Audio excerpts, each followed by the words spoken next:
Bida ng ating bayan. And I feel good. It's a big boost for us. I feel relieved. Tagal nating inantay to, so why hesitate now? I feel very happy that we can finally start to put an end to this pandemic. Res Bakuna kasangga ng Bida. Sama-sama tayo sa Bida Vaccination. Matinding kalaban ng COVID. Ayokong makahawa. At mahawa. Pero kailangan ko na magtrabaho. Kaya di ako magiging pabaya. Di matigas ang aking ulo. Iingatan ko ang aking sarili.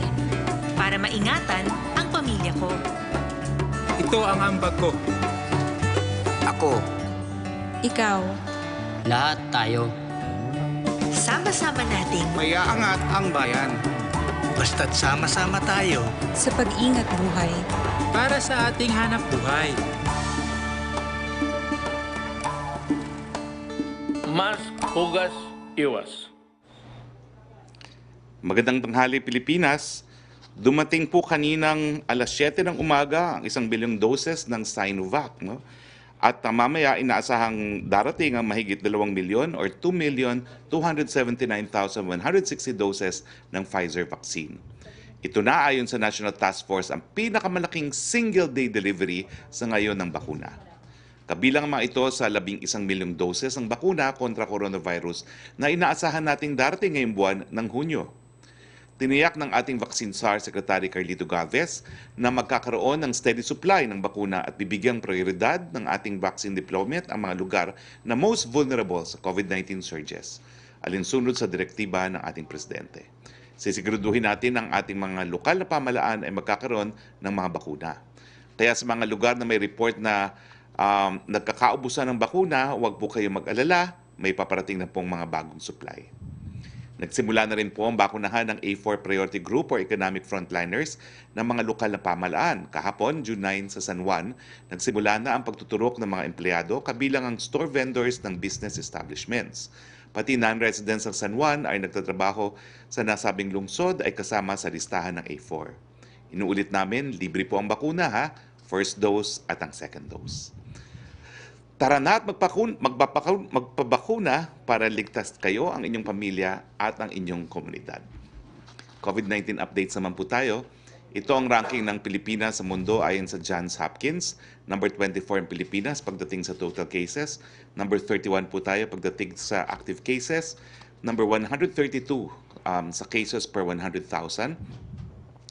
At ang case fatality rate po natin ay number 92 pa rin at 1.7%. Merong tayo pong 5,462 na mga bagong kaso ayon sa June 9, 2021 datos ng DOH. Papasalamat naman kami sa mga magagaling, masisipag at dedicated na medical frontliners dahil patuloy ang pagtaas ng mga gumagaling dahil 94.1 na po ang gumaling mula sa coronavirus. Nasa 1,210,027 na ang bilang ng mga nakarecover. Samantalang, malungkot naming binabalita na nasa 22,190 ang binuwian ng buhay. Nakikiramay po kami sa mga naulila, nasa 1.73% po ang ating case fatality rate. Ano naman po ang kalagayan ng ating mga ospital sa Metro Manila at sa buong Pilipinas? Tingnan po natin ang ating infographics. Sa National Capital Region po, 53% utilized po tayo pagdating sa ICU beds, 39% utilized tayo pagdating sa isolation beds, 37% utilized po tayo pagdating sa ward beds, at 35% po utilized pagdating sa mga ventilators. Sa buong Pilipinas po, 58% po ang utilized ng ICU beds, 49% po ang utilized pagdating sa isolation beds, 49% utilized pagdating sa ward beds, at 38% utilized pagdating sa ventilators. Bagamat mababa po ang ating utilization rate, naku po, kinakailangan patuloy po ang mask, hugas, iwas at bakuna dahil ayaw po nating ngayon pa kayo madali ng coronavirus matapos ng matagal na pag-aantay para sa mga bakuna. Mask, hugas, iwas at bakuna po. Sa iba pang mga bagay, nakikiramay po kami sa pamilya ni football player Keith Absalon at sa kanyang pinsan na si Nolven na namatay sa isang pagsabok na inako ng CPP-NPA. Ulitin po namin, ang ginawa po ng CPP-NPA ay isang international war crimes. Pwede pong hulihin, litisin at parusahan ang mga tao na gumamit ng pasabog na ito kahit saang parte ng daigdig, because what they did po is a crime against the international community. May rin namin itong kinukundina. Narinig po ni Presidente ang hiling at iyak ng pamilya ni Keith ng hustisya, lalo na at nagsabi ang pamilya na binaril ang mga biktima. Nangako ang Pangulo na masusi itong imbestigahan at pagbabayarin ang may sala. Hindi lang pangarap ni Keith ang nagdaho sa kanyang pagkamatay sa kamay ng CPP-NPA, na wala rin ng karangalan na maaari niyang ibigay sa minamahal nating bansang Pilipinas dahil sa pagpatay na ito. Samantalang magandang balita naman po, tumaas ang ating exports noong buwan ng Abril by 72.1% ayon po sa datos ng Philippine Statistics Office. Ito ang pinakamataas sa mga ekonomiya sa Asia. Nalampasan natin ang 38% ng Hapon at 32.3% ng bansang China. Mula US, 3.32 billion noong April 2021, ito ay naging 5.71 billion ngayong April 2021. Ito ay matapos pinayagan natin ng 100% operating capacity kahit na tayo nasa enhanced community quarantine. Hudyat ito ng pagbangon ng ating ekonomiya. Dito po nagtatapos ang ating presentasyon. Kasama po natin ngayon, unang-una, retired Supreme Court Justice Francis Hardelesa na dati rin po nating Solicitor General.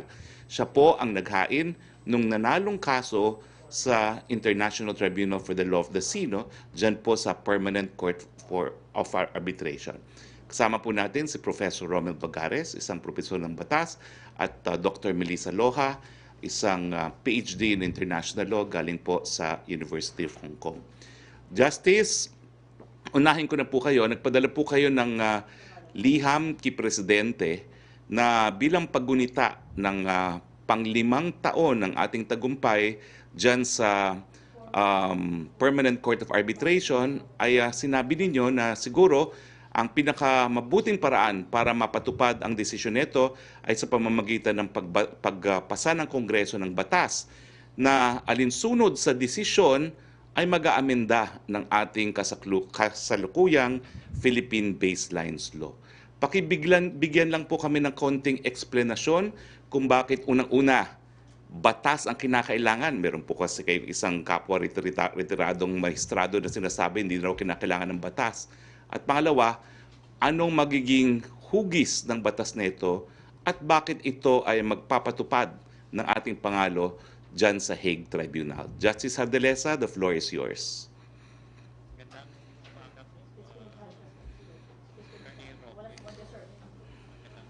Sir, wala kayong audio. Paki-unmute po yung inyong Zoom. Yes. Go ahead, Justice Hardelesa.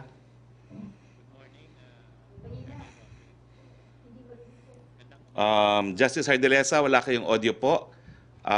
Paki-check po kung kayo ay naka-mute.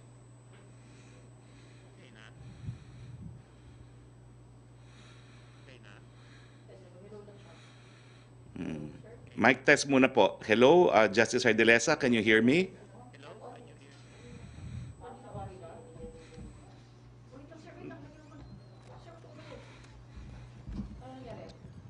Hello? Yes, we can hear you now, Justice. Go ahead, please. Yes. Yes. Good morning, Harry, at saka magandang umaga sa lahat ng nakikinig. Ako po ay sumulat sa kay Pangulo sapagkat magbibigay po ako ng isang ehemplo kung bakit kailangan natin ng isang batas.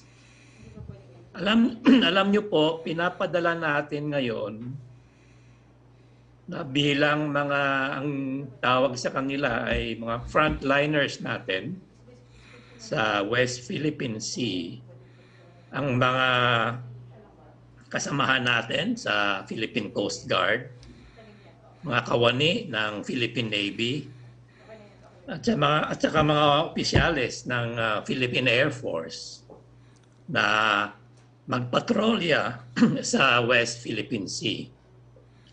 Ngayon ang nangyayari ay halimbawa nakaraan 2 linggo ay may Nawala. Nawala kayo, Justice Ardelesa?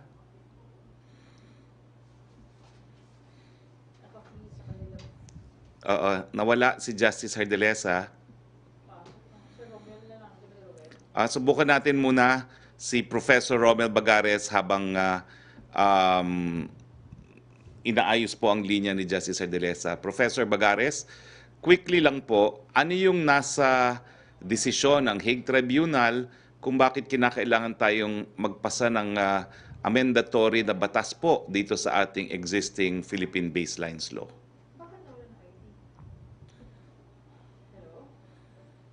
Professor Bagares?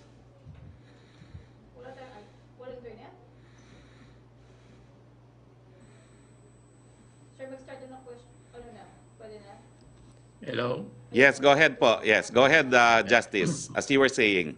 Ang mahalaga po ay, kunwari, ilagay niyo ang sarili niyo sa mga Coast Guard na binibini. Mahalaga na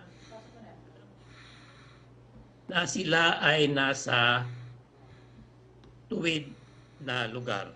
Anong ibig sabihin? Kailangan mahalaga na may batas na nakasabi na ano ang sukat ng ating teritoryo. Ngayon, ano ang sukat ng ating mga possession sa West Philippine Sea?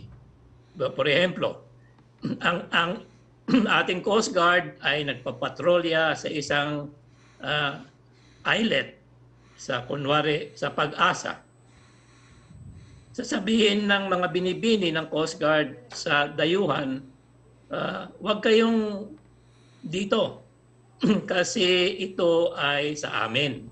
Ngayon, paano nila malalaman na ito nga ay sa atin? Yun, ngayon, diyan papasok ang panukala namin na panahon na sa lahat ng mga posisyon natin sa West Philippine Sea, dapat ang sukat, the meets and bounds. Sa English, ang tawag diyan, ang technical na term ay coordinates. Ang coordinates ay klaro na mailagay sa batas para wala ng question. Para, ang ibig namin sabihin, ang mga frontliners natin, ang mga bayani natin na napupunta ngayon sakay sa ating Coast Guard, sakay ng ating Philippine Navy, at sakay ng ating Philippine Air Force, ay malakas naman ang loob nila. Now, kung magkakaso man, okay, then may klaro na tayong paninindigan na ito, tingnan nyo, ito ang batas namin, ito ang sukat ng sinabi namin. So, ang sukat na ito ay gagawin ng NAMRIA at kung may batas na, tayo ay alinsunod na sa ang tinatawag na treaty na UNCLOS. So sa madaling sabi, kailangan natin ang batas. Hindi lang haka-haka, hindi lang alam ko maraming mga ideya. Ang hindi ko naman sinasabi na ang panukala namin ay yun lang ang paniwalaan nyo. Ang mahalaga ay ang panukala namin ay may dulog ito sa Kongreso sapagkat ang Kongreso lamang ang makapagtalaga ng batas. At kung sabi ng Kongreso ay tama ito, ay pupunta sa Pangulo, papirmahan ng Pangulo, may batas na tayo. So ang argumento namin, mas mabuting may batas tayo na klaro ang sukat ng ating mga possession sa West Philippine Sea. Okay, maraming salamat, Justice Ardelesa. Para naman po kay Professor Bagares, bakit sa tingin niyo po, Professor, kinakailangan tayong magkaroon ng isang batas na nag-aamenda ng Philippine Baselines Law? Ano ba hong nakasaad dyan sa Hague Tribunal ruling na naging dahilan? Bakit sa tingin ninyo kinakailangan magkaroon ng bagong batas? Professor Bagares, please. Well, alam po ninyo, sabi po ng arbitral court sa kanyang arbitral award in 2016, hindi na natin pwedeng itrato yung tinatawag nating dating Kalayaan Island Group bilang isang unit, dahil ito ay pinagbabawal, ito ay hindi alinsunod sa UN Convention on the Law of the Sea, bagkus ay pinaghiwa-hiwalay na yung mga nandoon na tinatawag natin features. Merong rocks doon at LTEs, at yung sabi ng korte, kailangan nating tingnan based on individual features. Yung maritime domain doon. Ano ngayon ang kahalaga ng batas? Dahil yung ating pong RA 9522, bago yan yung PD 1596, yun po talaga yung pinakaunang batas na ating pong inilatag para patunayan na tayo may-ari dyan sa lugar na yan. Pagkatapos meron po tayong exclusive economic zone law na na-supersede na rin ng RA 9522. Pareho po ito, yung PD 1596 at 9522, general po yung sinasabi. Yung pong PD 1596, lahat ng nasa loob ng polygonal line sa atin. Of course, yan ay claim to effective control, full sovereignty po, hindi po alinsunod sa UNCLOS. Sa 9522 naman, ginawang enclaved regime of islands, pero wala pong binabanggit kung ano po ang nasasaklaw ng regime of islands. Liban na lang po sa Baho de Masinloc. Alam po natin na sa ilalim po ng international law, lalo po ngayon, sinasabi kailangan specific pangalanan. Marami po tayong kasong ganyan ngayon, Burkina Faso versus Mali, Nicaragua versus Colombia, at yung pong natutunan natin sa klase ni spokesperson, yung Eritrea versus Yemen. Sinabi po doon, kailangan i-identify specifically pangalanan, at ang kailangan gawin ay magpasa po ng batas. Ngayon po yung isang presidential proclamation po ay executive act, ay yung pong mga batas natin, 9522 at yung pong PD 1596, pareho po itong batas na ginawa po ng Kongreso. So alam po natin na hindi po pwedeng i-amendahan po ng Executive Act, yung pong Act of Congress. At ayon po sa international law, kailangan po ng sovereign acts. At ang ilatag po ng nabanggit ko ng mga kaso, ay yun pong acts of Congress, dahil ito po talaga yung pahiwatig, malinaw na pahiwatig ng tinatawag natin na acts of effective occupation by a sovereign, which is also pursuant to the Island of Palmas arbitration. Maraming salamat po. Thank you, Professor Bagares. At si Dr. Melissa Loha naman, si Dr. Melissa Loha has a PhD in International Law from the University of Hong Kong. Long time no see, Dr. Loha. Ano hong magiging hugis nitong teritoryo ng Pilipinas kung maipapasa po itong batas na inyong pinopropose? Dr. Loha, go ahead.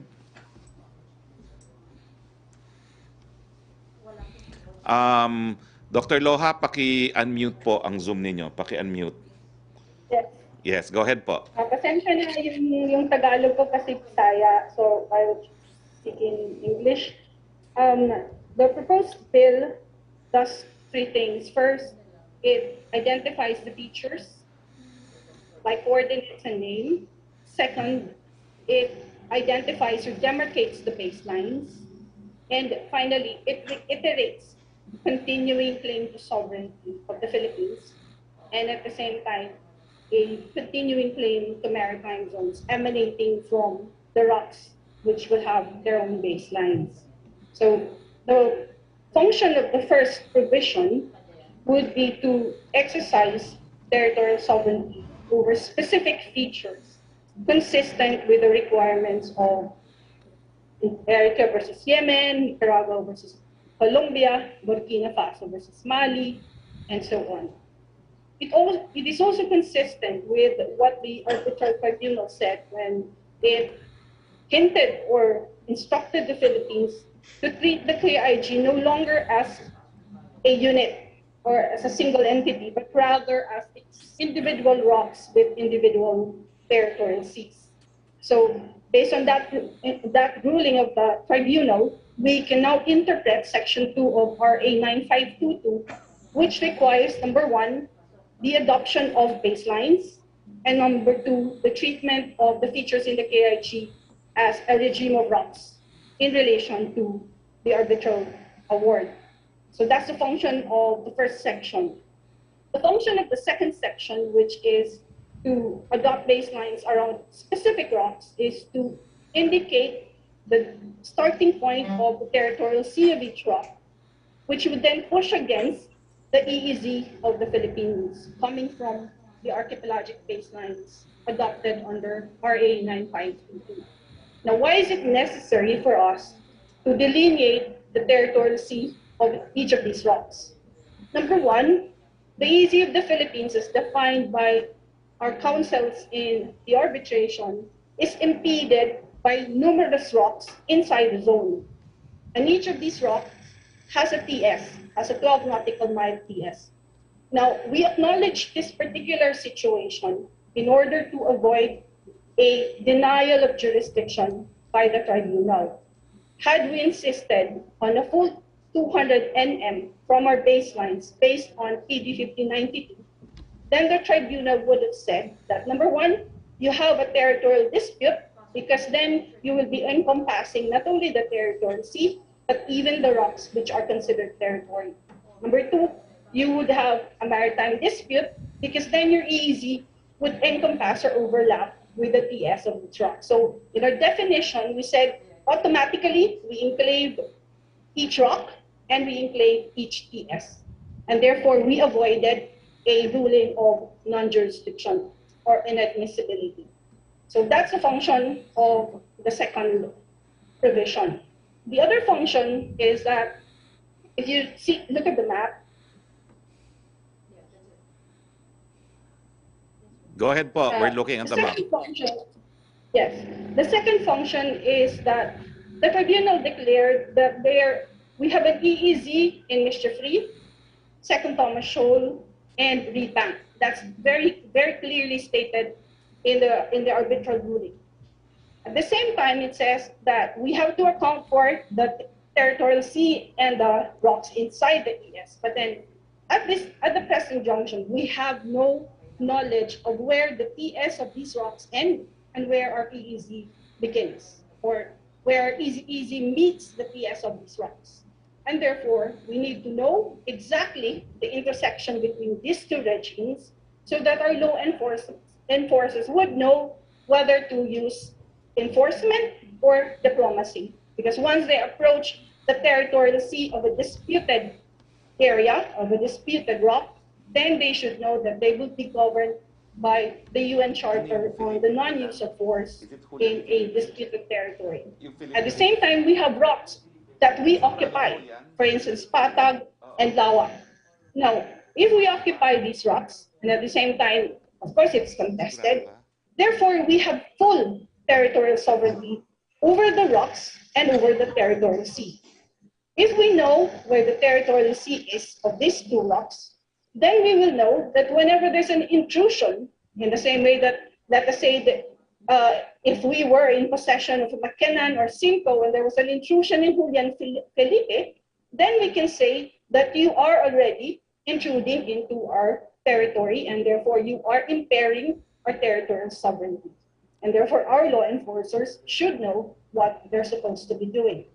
Now finally, the final section reiterates all our claims. There is no disruption in our claim.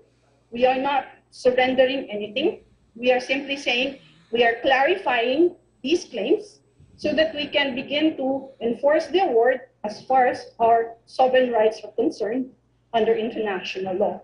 So, of course, you can say that the claim as written in our proposed bill is almost incomplete, as we actually had a long debate on whether we should consult Nambaria or we should just go ahead and make a list. But according to Justice, and I think we subscribe to his view, this proposal comes from three citizens. This is not coming from a well-oiled, well-funded propaganda political machinery. This is a proposal coming from three ordinary citizens who had to come up with a measure to address certain bizarre interpretations of international law as far as the West Philippine Sea is concerned. And we are not claiming any monopoly over knowledge or over ideas. We are saying that this is a proposal that looks viable as far as our experience, our studies is concerned. And we are hoping that the public and the President might take a look at it and consider the merits of this proposal. Okay, maraming salamat. Dr. Loha, dadagdag ko lang po sa kaalaman ng lahat. Kaya pa importante ang batas kasi pag pinag-aagawan po ay lupa, mga isla, kinakailangan magpalagbas o magpakita ng ebidensya ng soberenya at jurisdiksyon. At siyempre, isa sa pinakamalakas na ebidensya ng soberenya ay yung batas na, kumbaga, didikit sa Kalayaan Group of Islands sa teritoryo ng Pilipinas sa pamamaraan na sang-ayon po sa UN Convention on the Law of the Sea. At kung makikita nyo po dito yung kontrobersyal na Julian Felipe, bagamat siya po ay nasa EEZ, magkakaroon po siya ng 12 nautical miles territorial sea at pabor po yan sa atin. Bagamat ito po ay hawak ng mga banyagang bansa. Dahil ang territorial sea po merong soberenya, merong jurisdiction, kahit sino pa ang may hawak ng isla na yon. Okay, pumunta na po tayo sa ating open forum. I hope the three international law experts can join us for an open forum. And I have to say, napakaganda po na merong konkretong solusyon na ibinigay ang tatlong mamamayang Pilipino at hindi po ito ginagamit lamang sa politika. It is very refreshing at this time of politicking. Congratulations to the three of you po.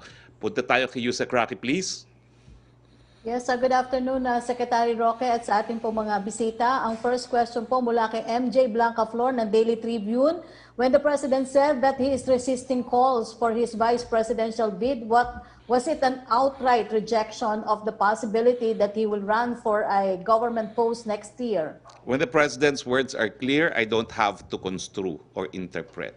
He is resisting. That is the word used. No?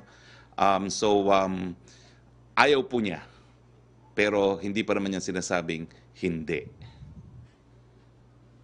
Second question po niya, may we get a clarification on your statement that the President's decision for 2022 elections may be revealed in October, the deadline set by COMELEC for the COC filing, or even as late as December.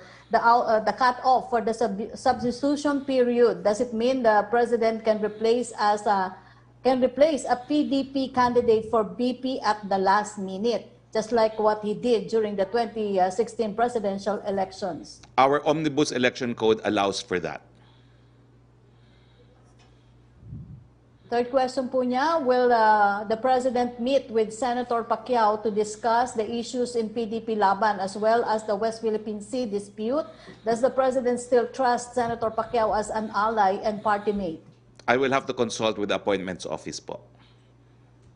Thank you, Secretary Roque. Punta tayo kay Mela Lesmoras, please. Hi, good afternoon, Secretary Roque at sa atin pong mga panaugin. Secretary Roque, unahin ko lang po yung vaccine distribution. Yun nga, nabanggit niyo po na may mga bagong supply na dumating ngayon sa bansa. Itatanong ko lang po kung anong reaksyon ng palasyo dun sa ilang lugar na dumadaing na sana magkaroon din sila ng maraming supply ng bakuna. Masasabi po ba natin na may inequality nga sa distribution at kung meron man, paano po kaya natin ito matutugunan? Hindi naman po inequality, kung hindi it is based on science na talaga pong kung saan yung kuta, kung saan pinakamataas ang mga kaso ng COVID-19 ay binibigyan po natin ng karagdagang supply dahil yung pagbabakuna nga po ay isang depensa laban sa lalo pang pagkalat ng COVID-19. So hindi naman po inequality yon. And ulitin ko po, hindi po karangalan ng Metro Manila plus dahil dito ang pinakamaraming kasong COVID ay mas maraming nabibigay na bakuna. Hindi po yung karangalan. It is not a badge of honor.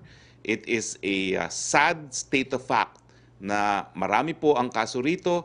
Indikasyon po siguro na kulang pa sa mask, hugas, iwas at bakuna. Opo. And Secretary Roque, may schedule na po ba si Pangulong Duterte ng second dose niya ng Sinopharm? At hingin ko lang din po sana yung reaksyon nyo. Konektado pa rin po dito. May naiuulat sa ilang bansa na majority ng bakunang ginagamit ay Chinese-made vaccines na nagkakaroon daw ng COVID-19 resurgence. Ano pong reaksyon dito ng palasyo given na majority din ng ginagamit natin sa bansa ay Chinese-made vaccines? Is this a cause of concern po? Mela, wala pa akong alam na schedule sa second job niya, pero I'm sure inantay kasi yung EUA na narariyan na. So anytime. Pangalawa, wag muna nating tanggapin po yung conclusion na nagkakaroon ng resurgence sa mga bansa na ginamit ang predominantly Chinese. No? Kasi pati po sa Inglaterra, na ang ginamit nila AstraZeneca, halos lahat, no? Halos 100% dahil doon po gawa ang AstraZeneca, and nagkaroon din po ng resurgence. I don't think na may kinalaman yung bakuna sa resurgence. Kung hindi, siguro nagkakaroon sila ng false sense of security dahil marami nang nagbabakuna, nabakunahan, nagpapabaya na sila sa mask hugas iwas. Ang leksyon po rito, kahit marami nang nababakunahan, hanggang wala pong population protection, kinakailangan mask hugas iwas pa rin. Opo. At panghuling tanong na lang po, Secretary Roque, malapit na kasi nating ipagdiwang ang Independence Day at ngayon kasalukuyan din yung National Flag Days. Ano po ang mensahe ng Malacanang para sa mga okasyong ito at may schedule po ba si Pangulong Duterte na may kaugnayan sa mga okasyong ito? Meron po. Dadalo in person ang Presidente sa komemarasyon ng ating Independence Day. Ito po ay sa labas ng Metro Manila but I'm not at liberty to say for security reasons. Ang mensahe po natin, talagang ang Pilipino sa mula't mula iaalay ang buhay para sa kalayaan ng inang bayan. Okay. Thank you so much po, Secretary Roque, at sa ating mga guests. Thank you, Mela. Punta tayo kay Yusek Roque, please. Yes, Secretary, from Jason Gutierrez ng New York Times for Secretary Roque and Justice Hardelesa, comment on Justice Carpio saying he believed that Hardelesa's proposed bill was unnecessary because President Duterte could simply issue a presidential proclamation listing the geologic features complete with names and coordinates and that this would be faster than passing legislation. That's so wrong. Unang-una, the tribunal said na nga yung ating domestic law, PD 1596, is inconsistent with UNCLOS. Now, tama po, it does not automatically nullify the domestic law. But pursuant to Pacta Sunt Servanda, we have a treaty obligation and an obligation under customary international law to amend our existing laws to comply with the UN Convention on the Law of the Sea. Hindi naman kasi po pwede na yung kaparehong desisyon kung saan sinabi ng tribunal na walang basihan ang Chinese claim to historic waters sa 9 dash lines because hindi ito sang-ayon sa UNCLOS, yun lang ang kikilalanin natin at i-ignore na natin yung provision ng desisyon na nagsasabi na yung 1596 natin ay hindi rin sang-ayon. Totoo po, hindi siya na-nullify. It continues to be valid because the tribunal has no power to nullify our domestic laws. But we need to amend it to conform with it. At siyempre po, dahil dinala naman natin yung kaso na yan sa paninindigan na dapat masunod ang UN Convention on the Law of the Sea, dapat sumunod din tayo. At pangalawa, hindi ko po alam kung bakit mababago ang isang existing batas na isang presidential proclamation. Ang alam ko po sa bansang ito may separation of powers, tagapagpatapad lang po ang executive, ang nagbibigay ng pulisiya ang Kongreso. Perhaps si Justice Hardelesa would like to add.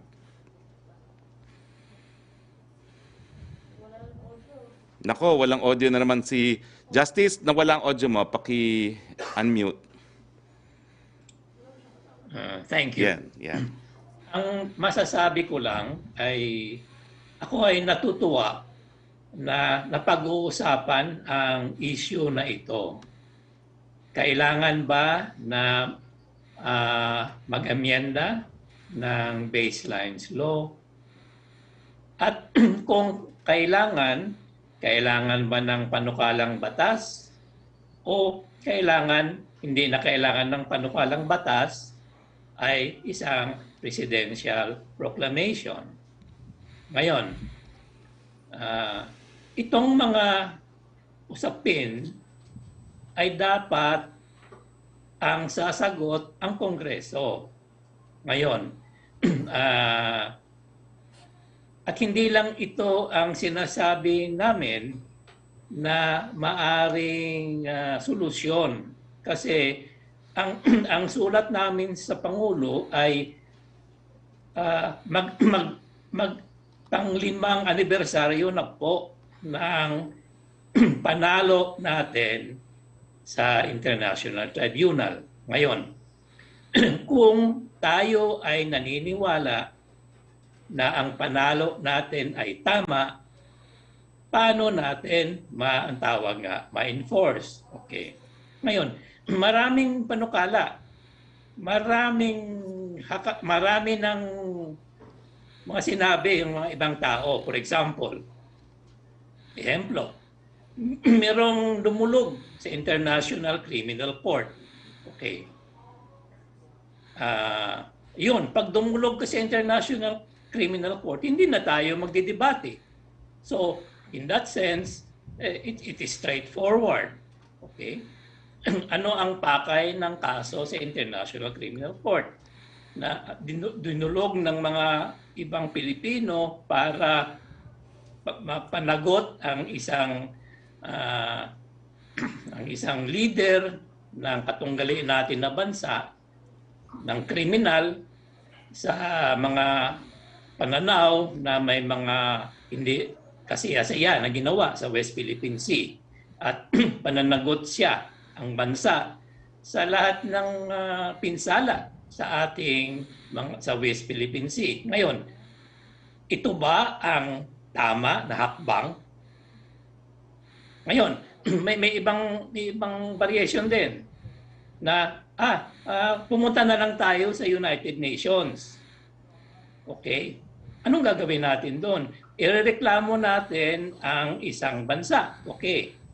Ngayon, at saka kung pupunta tayo sa United Nations, dudulog lahat ng mga bansa susuporta sa atin. Okay? Ngayon, isang paraan din yan.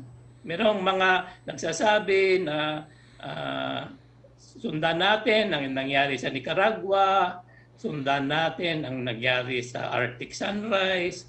Now, maraming posible. At itong kasamaan ko dati sa Korte Suprema, marami nang sinabi, pwede ito, pwede yan. Ang sinasabi lang namin, sa pananaw namin, ang pinaka-practical na paraan na ma-enforce ang decision, kung ang decision ang tamang paraan, ay pag-amyenda. So, hindi namin sinasabi na kami lang ang may alam. Hindi namin sinasabi yan. Ang nagagalak ako na napagdebatihan at alam na, sinabi na namin ang aming pananaw. May pananaw ang ibang ex-justice, may pananaw ang ibang profesor, may pananaw At saka, hindi lang pananaw ng abogado ang importante dito. Pananaw natin lahat na mamamayan. Kasi importante na ano ang gagawin natin. Yun lang ang frustration namin. Na after 5 years na napanalo natin ang kaso natin, pinaghirapan ng mga mamamayan at nakatulong din tayo ng kaunti, siguro ay magsama-sama na tayo. So, balik sa tanong, ang mungkay namin sa Pangulo, at ako ay nagagalak na maraming tagisan ngayon ng pananaw. Let's have a bill. Kaya naman sinasabi ko certified bill kasi ay matatapos na po ang termino ng Pangulo. Kung ang bill naman ay pag-usapan, I'm sure tayo ngayon sa tagisan ng hindi tayo matatapos. Alam naman ninyo sa kongreso natin, medyo mas matagal pa ang doon, may abogado, may doktor, maraming So yun ang sagot ko. Hindi ko sinasabi na ang panukalang ito ang isang siya lang o isa lang ang tama. Thank you, Harry. Maraming salamat, Justice. Yusek Roque? Yes, may follow-up lang po si Jenaline Cabiling. What was the President's response to Justice Ardelesa's letter Will the President ask Congress to swiftly pass a new baseline law? He immediately asked that it be subjected to complete staff work, and he was very appreciative of the suggestion. From Laila Salaberry of Inquirer, what is Malacanang's position on the BIR regulation increasing the income tax on most private school from 10 to 25%? Cocopeya, the private schools association, earlier sought the President's help on the issue. The school said could lead to the school's closure, as this would be an added burden to them when they are already struggling to survive amid the pandemic. Nagsalita na po ang ating kalihim ng Secretary of Finance, and we of course support the position of the Secretary of Finance na yung interpretasyon po ng BIR doon sa non-profit schools na dapat 100% na kinikita nila ay hindi napupunta sa any other purpose other than for the purpose of the school is pursuant to the CREATE law and pursuant to established jurisprudence, lalong-lalo na yung kaso po ng Lasal versus Commissioner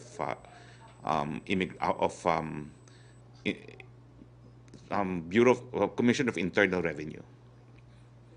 Okay, thank you, Secretary. Punta naman tayo kay Tricia Terada, please. Hi, good afternoon, spokes, and to our guests po. Sir, nung interview po ni President with Pastor Kibuloy, nabanggit niya that the administration solved the traffic problem on EDSA. Isa nga po example niya, yung Cubao, yung to Naiya, ang travel time is only around 15 minutes na lang. But sir, we're wondering, where did the President get this information? Kasi sir, how can we say that the problem has been solved when we are in a pandemic and Metro Manila has been on a lockdown, strict and moderate lockdowns for more than a year, na ibig sabihin, sir, marami yung hindi nakakalabas, marami yung work from home. And kapag nag-GCQ nga, sir, yung makikita naman po natin sa mga reports din na medyo sumisikip na rin yung kalsada during rush hour, and pre-pandemic, mismo pre-pandemic, sobrang bigat pa rin po ng traffic sa EDSA. Could the President be out of touch or maling information yung nabibigay po sa kanya? Hindi po, tamang impormasyon ni Presidente. Bakit po? Hindi naman po magtatanong ng pribadong connector kung wala silang estimate kung ilang kotse ang daraan dyan. So dahil nga po sa kanilang estimate, mahigit kumulang po, mga 30% po ay dumadaan na sa connector at hindi sa EDSA. So hindi po yan haka-haka dahil yan naman po ay kabahagi ng negosyo. Kung hindi sila makakabawi doon sa napakalaking halaga na ginugol nila paggawa ng connector na bilyon-bilyones, hindi po nila itutuloy yan. So ang realidad po, kaya nila tinayo yan dahil alam nila na maraming kotse na imbis na dadaan Pero sir, what sa... do you make of the situation? Wait, I'm not yet done. No? Tinayo nila yan kasi alam nila na merong dadaan, miski magbabayad sila dahil mas mabilis nga at dahil hindi na sila dadaan doon sa EDSA at dahil po yan, nababawasan ng dumadaan. Hindi ko lang po memoryado ngayon kung ano yung actual volume na dumadaan ngayon, but during the inauguration of the connector, sinabi po yan ni RSA, hindi ko lang maalala yung exact number, but if I'm not mistaken, it's something around 30% minimum, no? Na instead of passing through EDSA, dadaanan po sa connector. So hindi po haka-haka yan. That's based on a business decision, and that's based on projections and actual facts now na mas maraming dumadaan na ngayon, nagkakaroon ng alternative route to the north and to the south, not having to pass through EDSA. Pero sir, what do we make of the situation na, for example, ngayon nga pong GCQ, nagsisikip pa rin po yung mga kalsada? Are we confident, sir, na kapag halimbawa completely na open na po yung economy, kaya po ng mga daan natin yung volume pa rin ng mga sasakyan? What is a fact is marami nang nagkaroon ng alternatibo to EDSA. Yun ang hindi natin mabubura. Ako kasi buong talambuhay ko, dumadaan ako dyan sa EDSA na yan. Bata pa ako, nakatira ako sa South, at papasok ako sa UP. So, araw-araw sa aking talambuhay, dumadaan ako dyan. Totoo naman po, nabawasan ang dumadaan sa EDSA. At hindi lang naman po yung connector ang dahilan dyan. Nagkaroon din po tayo ng bus lanes, no? Na ngayon po, hindi na magulo ang trapiko dahil wala ng mga bus na kung saan saang lanes dumadaan, nandun na sila sa dedicated bus lanes. Sir, doon naman po sa usapin ng VFA, ano na po kayang mangyayari doon, sir? Kasi nabanggit din po ng Pangulo sa interview that he's demanding or he wants an explanation from the US doon po sa pag-handle nila nung pag-mediate nila nung 2012 standoff. At kung hindi raw po nila magagawa yan, sabi niya, malabo. So, ibig sabihin po ba nito, mawala ng chance or mas mahina na po yung chance na matuloy po yung VFP? Again, I think he was clear. Kung makapagbibigay ng eksplanasyon ng Estados Unidos kung bakit Pilipinas lang ang pinaalis nila sa Scarborough at di nila inantay na umalis ang China, siguro po may pag-asang VFA. Pero kung walang satisfactory na eksplanasyon, sabi ng Presidente, malabo, and I will just have to quote him on that. Sir, patanong lang po ng kasamahan natin sa MPC, si Ganes Capanti. Kailan daw po magsasubmit yung palasyo ng proposed bill amending baseline sa Kongreso? It's subjected now to complete staff work kasi ang request is for it to be certified as urgent, and I made the additional request that if the President so agrees, then it should also be included in the SONA para malakas ang mensahe sa Kongreso na this will really become a priority bill, but it's now under staff work. All right, thank you very much, folks. Thank you very much, Trish. Let's go to Yusek Roque again, please. Yes, Secretary, thank you. Question from Chris Jose of Remate Online. Reaksyon ng Malacanang dahil napabilang daw po ang Ilog Pasig at 18 iba pang ilog sa bansa na sa listahan ng world's top plastic polluter. Well, nakakalungkot po yan. That's not something na we should be proud of. Dati nga po, meron pa tayong komisyon just on Pasig River pero wala rin nangyari. No? So sa akin po talagang kinakailangan ipatupad ang ating existing laws, ipatupad yung obligasyon ng mga water concession agreements na magkaroon talaga ng wastewater treatment at ipatupad talaga yung pagbabawal ng pag-discharge ng kahit anong nakakasira sa kalikasan dyan po sa Pasig River. It is a test of our law enforcement capability. No? Pero ito po yung problema nga na that has existed for many years now. No? Pero I'm hoping that with this badge of dishonor, baka po maging radical din ang mga hakbang na gagawin ng ating gobyerno para malinis na once and for all yung Pasig River na yan. Okay, bale, nasagot na rin po yung second question kasi niya kung anong gagawin ng gobyerno para maalis daw po sa listahan. Thank you, Secretary. Punta naman tayo ngayon kay Pia Gutierrez of ABS-CBN, please. Hi sir, magandang hapon. Sir, dun sa interview ng Presidente last Tuesday, sinabi niya na tumanggap siya ng bahay mula kay Pastor Apollo Kibuloy nung mayor pa siya ng Davao at plano niya na dun siya titira after his term. So how does the palace defend this po? Hindi po ba ito malinaw na paglabag sa Anti-Graft and Corrupt Practices Act? Hindi ko po alam kung ano ibig sabihin yung tanggap. It could be usufructory, it could be... Hindi ko po alam yung detalye. I will have to inquire. Kasi sabi po ni Dean Tony Lavinia na anything substantial, di mo siya pwedeng tanggapin while nasa gobyerno ka, and it doesn't matter kahit sabi mo na technically magiging sayo lang ito pagkatapos ng term mo because that violates not just the spirit of the law but the law itself. Alam mo, I know Dean Tony Lavinia very well. He's in the same camp as Justice Carpio. Nothing good to say about the President. I'm not surprised. Alright, sir.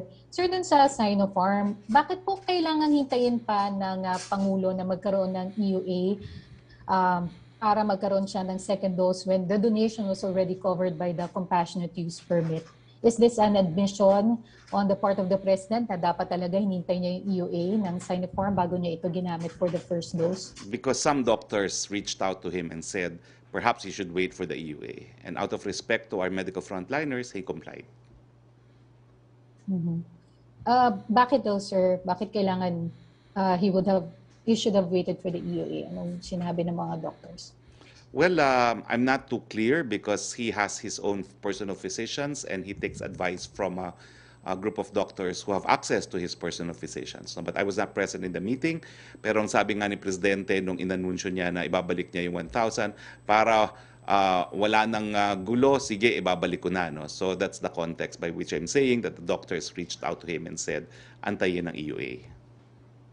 Okay, sir. Sir, last question na lang dun sa vaccination of the pediatric sector. Sabi ng DOH na even with the FDA approving the emergency use ng Pfizer for the 12 to 15 years old, susundan pa rin yung prioritization framework. Pero may mga magulang po na nagtatanong, what about those minors na merong comorbidity? Like, for example, mga teenagers na merong asthma.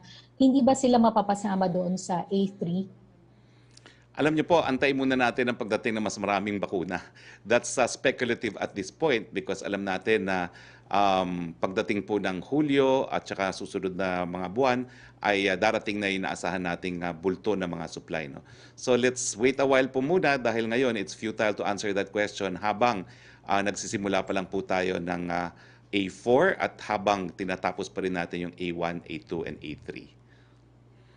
Alright, sir. Maraming salamat po. Maraming salamat, Pia. Punta tayo uli kay Yusek Roque, please. Yes, thank you, Secretary. From Paul Adrian Samarita of TV5, nito daw po nakaraang araw may mga nabuong pila sa ilang vaccination sites para sa A4, particular na sa Maynila, kung saan maaga pa lamang daw po ay mahaba na ang pila and in turn, maaga pa lang ay inabutan na po ng cut-off. Ganito din ang sitwasyon sa isang mall din sa Maynila. Natanggap na po ba ito ng IATF at ano po ang maaring gawin ng task force para i-address ang masolusyonan ang masolusyonan ng kanilang LGUs? Well, nag-apologize na po si Vaccine Czar Carlito Galvez for the slight delay ng deliveries ng inaasahan nating mga bakuna. Nagkaroon po tayo ng konting shortfall ng buwan ng Mayo, pero lahat naman po ay inaasahang dumating ng Hunyo. So again, we will reiterate, konting pasensya lang po. Talaga nag-agawan po ang buong daigdig sa mga bakunang ito, pero bagamat matindi po ang agawan dito, ay nakaka-deliver naman po tayo. No? At inaasahan po natin na in the coming months, the supply, we will have more supply at lahat naman po tayo mababakunahan. Maraming salamat po sa kagustuhan nilang mabakunahan. Opo. Second question po niya, you said that you will only run in 2022 if Davao City Mayor Sara Duterte will run for president. However, yesterday your page on Facebook posted that you attended an event by the League of Mayors of the Philippines, Bulacan chapter, but pictures suggest that there are Sara run materials in the event. This raised the question, are you supporting the calls for Sara Duterte to run for president? In another note, are you supporting her bid in order for you to run for higher office? Unang-una, yes, I support. I support the Run Sara Run movement, but I respect that the decision will have to be made by Mayor Sara herself. But I have added my voice to the voices of many who believe that she should be the next president of the country. As to whether or not I will run, well, depending nga po yan sa maraming mga konsiderasyon, funding, health, and of course, I don't want to be presumptuous, hindi ko po alam kung sinong imbitahing mga kasama ni Mayor Sara if and when she decides to run. Third question po niya, meron ba tayong inclination kung ano ang magiging susunod na quarantine classification sa NCR Plus na nasa GCQ at sa mga lugar na nasa MECQ until July 15? Are we seeing some areas in MECQ areas na maaring ma-retain sa MECQ status or totally escalate into ECQ? Well, binabantayan pa po natin yan. For Metro Manila, the numbers are looking good. The hospital care utilization remains very low. We're at 53 in ICU beds at yan po yung isa sa talagang importanting factor for escalation. So I would say in fact that based on the figures, Metro Manila Plus might be looking at a de-escalation. It might not be to MGCQ, but it could be to ordinary GCQ because ang GCQ po natin ngayon ay meron pang mga restrictions. At mamayang hapon nga po, isa sa pag-uusapan ay yung pagbubukas ng gym dahil talaga naman po yung mga gaya kung dati ng mataba, lalong tumaba dahil wala pong gym. No? So, aanunsyo po natin kung ano magiging desisyon ng IATF. And at the other areas po na nasa MECQ ay binabantayan po talaga natin yan and we are always data-driven po. So I do not want to speculate dahil hindi ko po nakikita yung datos dun sa mga ibang areas na nasa MECQ. Nakita ko lang po dito sa Metro Manila. Opo, fourth question niya, DTI Secretary Ramon Lopez said that opening of some indoor non-contact sports as well as some indoor tourism activities will be decided by IATF today. As of now, does the task force have an inclination on what will be the regulations for these industries? Well, meron pong naging technical working group meeting kahapon that recommended a course of action sa IATF. Hindi po ako nag-attend noon, but we will know what the recommendation of the technical working group will be in a meeting that will commence at 2 p.m. today. Thank you, Secretary. Punta tayo kay Pia Ranada, please. Hello, Sec? Yes, go ahead, please. Yes, sir. 3 questions for you and then 1 question po sana for Justice Hardilesa. First for you, sir, did you get any feedback on your suggestion that the baselines law amendment be mentioned in the SONA? Wala po. It's subject to full staff work. Okay, ang sagot ni Presidente, pakisabi kay Justice, ganito, pag merong suggestion sa akin, ibibigay ko muna yan sa Office ng Legal ng Executive Secretary, then it will be forwarded to the Executive Secretary for a recommendation for my decision. No? So yun po yung sinugot niya actually, no? And asked me to relay to Justice Hardilesa. So it's just an openness to study the matter. Okay. And then, sir, are there any developments on the debate regarding face shields? Because some critics are saying that our policies aren't keeping up with the science and burdening Filipinos unnecessarily. Ano na po yung naging discussions dito? On the contrary, no less than the Philippine Medical Association gave its opinion that meron pong utility at meron pong dahilan kung bakit dapat ipagpatuloy yung pagsusuot ng face shield. Dahil ngayon naman po, halos lahat na tayo meron face shield. No? So yung economic reason, I don't think holds anymore. But sir, how about in certain contexts like outdoors? Some people are saying na at the very least outside, like when people are pursuing activities outside, exercising, jogging, that we shouldn't anymore require face shields. I think naman law enforcement will also use common sense. No? For instance, you don't use mask when you're in the water swimming, no? And swimming is an allowed sport. No? In the same way, I don't think law enforcement will hold it against you if you are running or bicycling na walang shield, no? Given that you're engaged in a non-contact sport anyway. No? So I think there's also an element of common sense. But sir, aren't you going to formalize this? Because if you just rely on common sense, diba, it's not in the law or it's not in the resolutions anywhere, what's to stop law enforcers from saying that, oh, bawal yan, hindi naman nakasabi sa batas na pwede? That would really depend on the ordinance. No? Kasi ang IATF power naman, wala kaming legislative powers. No? We are relying on the ordinances passed by the local government units. And then, sir, lastly for you, what are the discussions now about what fully vaccinated persons can do? I understand there aren't any guidelines yet, but have there been at least movements on talks on what we can allow fully vaccinated people to do? That's in the agenda this afternoon and it's under executive session. So, importante po yan, pag-uusapan talaga mamaya. And no holds barred discussion. That's why it's under an executive session. And so, sir, do we expect that by the end of the day, mayroon na pong guidelines? Well, I will announce whatever is decided upon by the IATF. Normally, I wait a day after dahil kinakailangan ko yung signed resolution. But given the importance of the topics, I will ask for leave to announce even without the signed resolution. Okay. And then my last question is for Justice Hardilesa. Justice, do you agree with President Duterte's remarks that the Hague ruling should just be thrown in the trash can?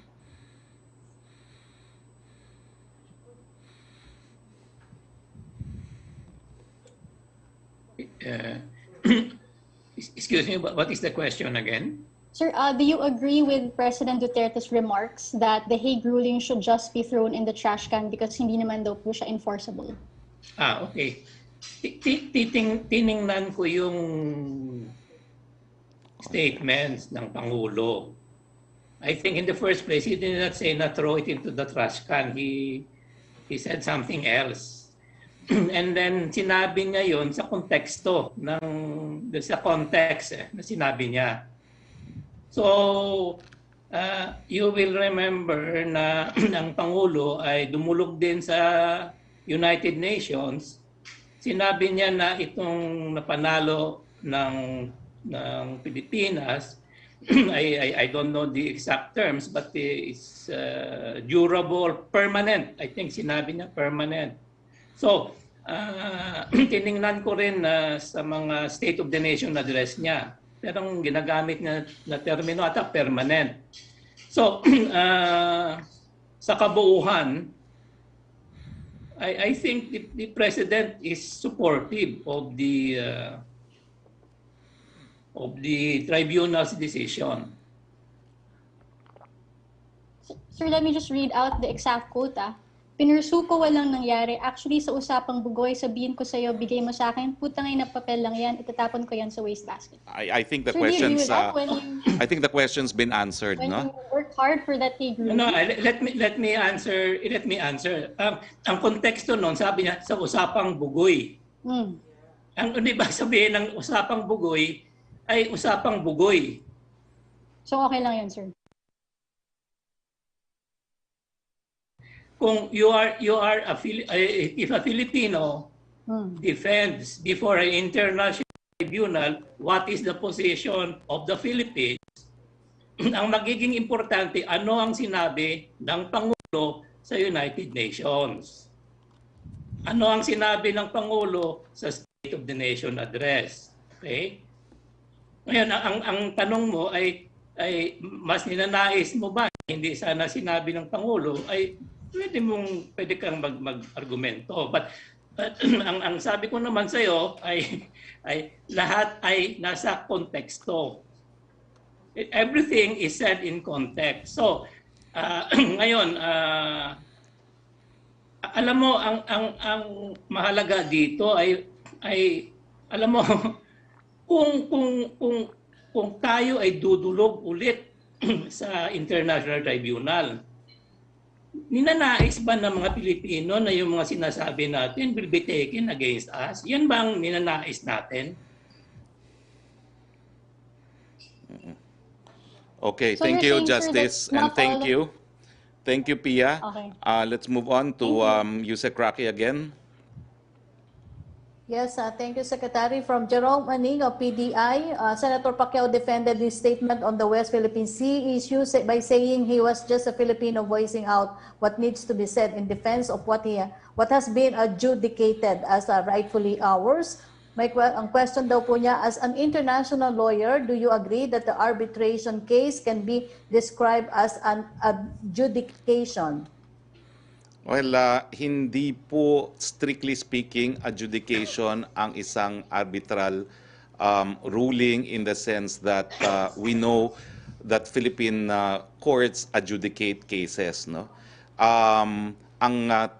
Justice, correct me if I'm wrong, ano uli ang tawag sa award nila? It's called an award, no? It's an arbitral award. It's not even a ruling, no? So in international law kasi, the weight of an international tribunal's award is a subsidiary source of international law. It is evidence of the existing customary law of international law. Justice, would you like to add po? Well, I agree with Secretary Roque. Ang may dagdag ko lang is, again, ang mahalaga siguro ay sa tagisan ng mga pananaw ay igagalang natin ang pananaw ni Senator Pacquiao. Sino ba ang tama? Yun ba ang tribunal ay desisyon? Ano ba to? Ngayon, i-relate ko lang sa topiko natin is lahat yan ay pananaw. Ngayon, may politika, do you agree or not? But ang importante, mga Pilipino ay magkiisa na harapin ang problema na paano natin i-enforce o pagbigay ng halaga ang desisyon ng tribunal. Ano man yon, mga abogado ay mag-iba-iba ang pananaw, kung yun ay whatever they call it. Alam mo yung mga abogado, iba-iba. You can have 10 lawyers in the room, they will describe it 10 ways differently. Ang importante, ibabalik ko, ano ang gagawin ng Coast Guard natin? Ano ang gagawin ng Air Force? Ano ang gagawin ng Navy kung sila ay ating pinapadala at hinaharap ang patunggali in the open seas? ang topiko natin, kailangan ba ng bagong batas? Sa pananaw namin, yes. Ang ibang tao, sa pananaw nila, hindi kailangan. May iba naman presidential proclamation. Ipaubayan na po natin sa Kongreso.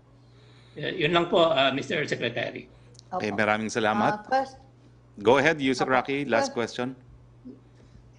Question po para po kay Justice Ardilesa sa mga guests daw po. In its memorial submitted to the Arbitral Tribunal in March 2014, the Philippine government showed a map of the South China Sea showing two of the Philippine-occupied islands, Pag-asa or Tito Island, and Luwata or Melchora Aquino Cay, as well as the Chinese reclaimed Subi Reef, Cuarteron Reef, and Firi Cross Reef, all lying outside of the 200 miles EEZ of the Philippines.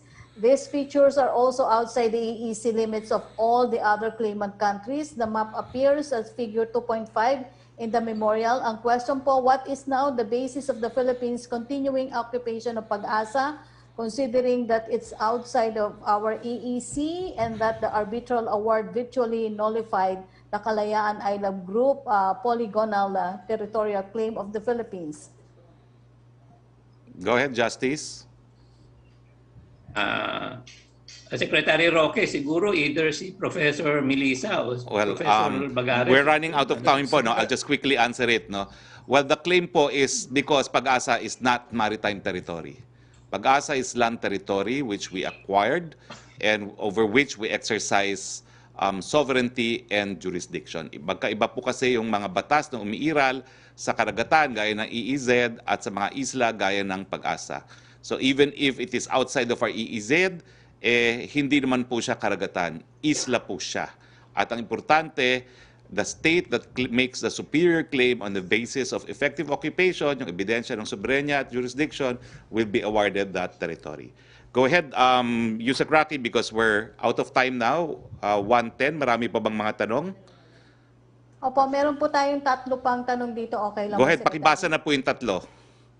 Opo. From Chris Jose, pinatatanggal ng Court of Appeals ang narco-list na gobyerno ang pangalan ni dating CA Justice at ngayon later Representative Vicente Veloso III. Ang reaction daw po ng Palasyo. We leave that for the PNP to comply with because that's a lawful order from the courts unless there will be an appeal. Next question, please. Opo. From Joseph Morong, some provinces have increasing number of COVID cases. So what's the approach of the government? The President has said that he will opt for equitable distribution of vaccines. And of course, kaya naman po tayo nagbigay ng priority sa Metro Manila dahil nga po sa mataas na numero ng COVID. So yung mga tumataas pong numero ng COVID, mabibigyan din po yan ng mas karagdagang mga bakuna. Opo. From Marian Enriquez, TV5, do you think the Chinese government will acknowledge this proposed new baselines law? Paano po ang ating enforcement when there are intrusions? Well, I expect that the Chinese will protest to several aspects of this law insofar as we will claim islands within the area that we're claiming as ours to be ours. No? So asahan naman po natin yan. Pero ano naman pakialam natin sa mga reaksyon nila? Basta tayo, meron tayong batas at hahayaan na natin ang isang international tribunal when the time comes to rule kung sino talaga ang may superior claim doon sa mga isla na ibabahagi natin sa isang batas bilang kabahagi ng ating teritoryo.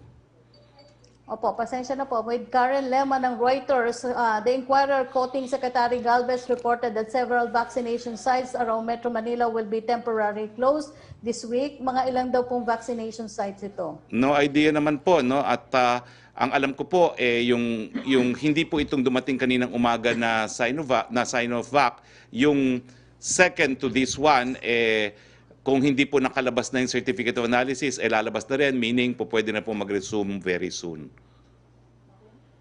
Okay, thank you, Secretary Roque. Okay, wala na tayong Zoom question? Wala na. Okay. Maraming salamat sa ating mga naging panauhin. Justice Ardilesa, Professor Romel Bagares, and Dr. Melissa Loha. Maraming salamat, Yusek Roque, and maraming salamat sa ating mga kasama sa Malacanang Press Corps. No? At dahil we're out of time, sa ngalan po ng ating Presidente, Rodrigo Roa Duterte, ito po yung Spokes Harry Roque nagsasabi, nagpapasalamat po kami sa ating mga nagmamahal na mga kababayan na nagbibigay ng solusyon at hindi lamang ginagamit ang West Philippine Sea para sa kanilang rason na pampolitika. Mabuhay po kayo at maraming salamat po from a grateful nation. Magandang hapon po sa inyong lahat.